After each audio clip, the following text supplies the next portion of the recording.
आणि आजची सर्वात मोठी बातमी, राष्ट्रवादीचे आमदार एकनाथ खडसे पुन्हा एकदा स्वगृही म्हणजेच भाजपात प्रवेश करणार आहेत। खुद्द एकनाथ खडसेंनीच झी 24 तासशी बोलताना ही माहिती दिली आहे। त्यामुळे लोकसभा निवडणुकीच्या तोंडावर राष्ट्रवादी शरद पवार गटाला मोठा धक्का बसलाय।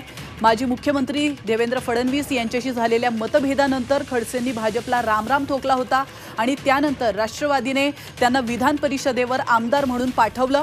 आता जळगाव आणि रावेर लोकसभा मतदारसंघातली राजकीय गणित लक्षात घेऊन खडसेंना पुन्हा भाजपमध्ये प्रवेश दिला जातोय।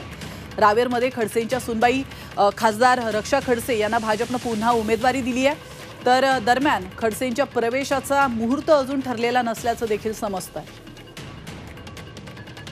कदाचित खडसेंना याची सुद्धा जाणीव झाली असेल की आपला पक्ष हा आपला आहे आणि म्हणून ते कदाचित पुन्हा घर वापसी त्यांची होत असेल। आता भाजपने त्यांचं कसं स्वागत करायचं हा त्यांचा पक्षाचा अंतर्गत प्रश्न आहे, परंतु महाराष्ट्राच्या हितासाठी किंवा शिवसेना भाजप युतीसाठी ते जर आले तर त्याच्यामुळे फायदाच होणार।